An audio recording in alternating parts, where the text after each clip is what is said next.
रासा international school की तरफ से आप सभी का इस वीडियो में स्वागत है। प्यारे बच्चों, आज हम हिंदी व्याकरण का पाठ 4 जिसका नाम है संज्ञा वह पढ़ेंगे। यह पृष्ठ संख्या 15, 16, 17 व 18 पर है। तो आइए शुरू करते हैं पाठ 4 संज्ञा।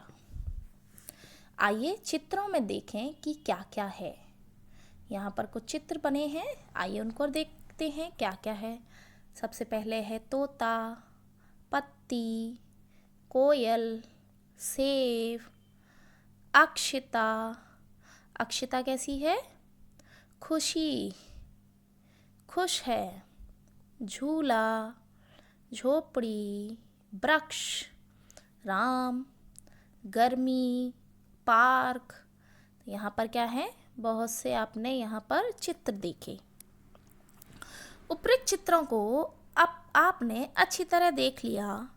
अब आपको पता चल गया है कि इन सब के अपने अपने नाम हैं। इन्हें आप अवश्य पहचानते होंगे, पहचानते हैं ना? तो चलिए इनमें अलग अलग कर लेते हैं। सबसे पहले इसमें व्यक्तियों के नाम। व्यक्तियों के नाम कौन कौन से हैं? सबसे पहले इनमें व्यक्तियों के नाम है अक्षिता और राम। ये किसके नाम हैं? व्यक्तियों के नाम हैं। उसके बाद है प्राणियों के नाम। प्राणियाँ कौन कौन है इनमें? एक कोयल है और तोता है इसमें। अब उसके बाद वस्तुओं के नाम। वस्तु कौन कौन सी हैं इसमें? झूला है वस्तु, और सेब है, वृक्ष वस्तु है, फल, फल कहाँ पर है? फल है यहाँ पर इसमें, फल, सेब फल हो गया। और उसके बाद पत्ती, पत्ती भी यहाँ पर क्या है? ये वस्तु है, पत्ती भी।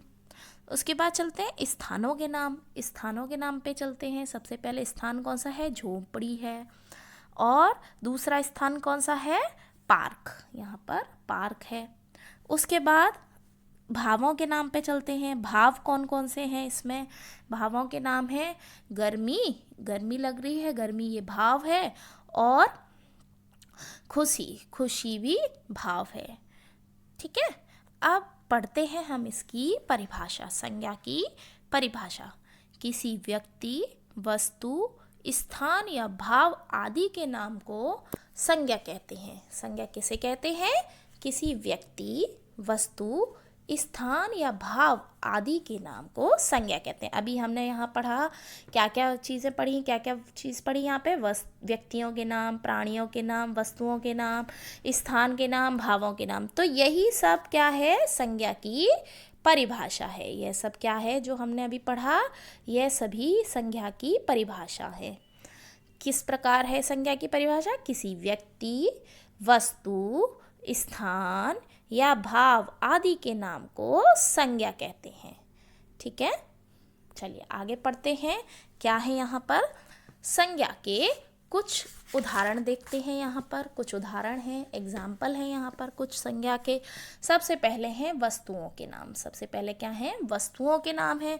जैसे वस्तु है दवात, पेन, सोना, चांदी, पीतल, दूध, दही, पानी, पुस्तक, लोहा आदि।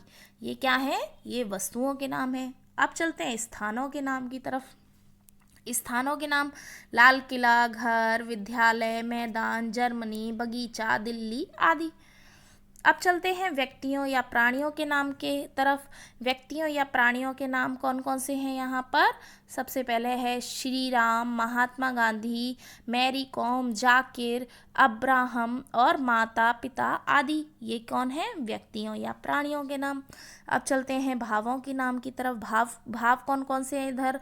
सुंदरता, वीरता, मिठास, बुढ़ापा, हरियाली, मित्रता, बचपन, मोटापा आदि। इनके अतिरिक्त फूलों, सब्जियों, दिनों, महीनों, पहाड़ों, नदियों और देशों के नाम भी संज्ञा शब्द कहलाते हैं। जो भी नाम है, किसी व्यक्ति का है, वस्तु का है, स्थान का है, किसी भाव का है, जो भी नाम है संसार में, जो भी किसी भी फल, सब्जी, महीने, पहाड़ आदि जिसके भी नाम हैं, वह सभी नाम संज्ञा कहलाते हैं। सभी नाम क्या कहलाते हैं? संज्ञा कहलाते हैं। या हम कह सकते हैं नामों को ही हम संज्ञा कहते हैं। अब चलते हैं आगे संज्ञा के भेद की तरफ। संज्ञा के भेद क्या पढ़ेंगे अब हम? संज्ञा के भेद। संज्ञा के 3 भेद होते हैं। संज्ञा के कितने भेद होते हैं? संज्ञा के 3 भेद होते हैं। संज्ञा के कितने भेद होते हैं? संज्ञा के 3 भेद होते हैं। कौन कौन से होते हैं? व्यक्तिवाचक संज्ञा, जातिवाचक संज्ञा और भाववाचक संज्ञा। व्यक्तिवाचक संज्ञा, जातिवाचक संज्ञा और भाववाचक संज्ञा। तो आइए सबसे पहले पढ़ते हैं व्यक्तिवाचक संज्ञा। व्यक्तिवाचक संज्ञा क्या होती है? विशेष वस्तु, विशेष व्यक्ति या विशेष स्थान का बोध कराने वाले शब्द व्यक्तिवाचक संज्ञा कहलाते हैं। यह क्या है? इसकी परिभाषा कह सकते हैं हम। व्यक्तिवाचक संज्ञा क्या होता है? व्यक्तिवाचक संज्ञा वह होता है जो शब्द विशेष व्यक्ति, विशेष वस्तु या विशेष स्थान का बोध कराते हैं, वह व्यक्तिवाचक संज्ञा कहलाते हैं। तो सबसे पहले देखिए यहाँ नाम दिए गए हैं अमिताभ बच्चन, कल्पना चावला, रामायण, अक्षरधाम मंदिर, ताजमहल, हवा महल। ये क्या है? विशेष व्यक्ति या विशेष वस्तु हैं, विशेष स्थान है, इसलिए यह व्यक्तिवाचक संज्ञा के अंतर्गत आते हैं। अब उसके बाद चलते हैं जातिवाचक संज्ञा की ओर। जातिवाचक संज्ञा क्या होती है? संपूर्ण जाति का बोध कराने वाले शब्द जातिवाचक संज्ञा कहलाते हैं। जो संपूर्ण जाति का बोध कराते हैं वह जातिवाचक संज्ञा कहलाते हैं। सबसे पहले इसमें है धोबी। धोबी क्या है? ये जाति बता रहा है कि धोबी जो है वह कपड़े धोता है व्यक्ति, वह एक जाति है। तो जातिवाचक संज्ञा है यहाँ पर। किसान है, नदी, कुर्सी, घर, फूल। तो यह जाति है, बता रहा है कि फूल, उसमें नाम नहीं दिया। यदि यहाँ पर गुलाब का फूल लिखा होता तो गुलाब क्या हो गया? यहाँ पर व्यक्तिवाचक हो गया, क्योंकि इन्होंने फूल की जाति नहीं बताई है। तो फूल यहाँ पर क्या होगा? जातिवाचक संज्ञा होगा। उसके बाद तीसरा हमने भाव पढ़ा था, कौन सा होता है? संज्ञा। तीसरी संज्ञा हमने पढ़ी थी भाववाचक संज्ञा।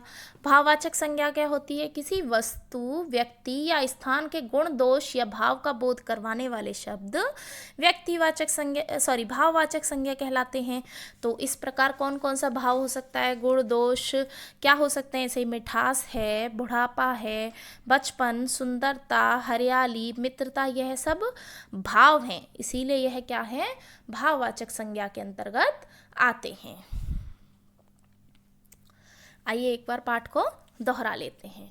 किसी व्यक्ति, वस्तु, प्राणी, स्थान या भाव के नाम को संज्ञा कहते हैं। संज्ञा के 3 भेद होते हैं: व्यक्तिवाचक संज्ञा, जातिवाचक संज्ञा तथा भाववाचक संज्ञा।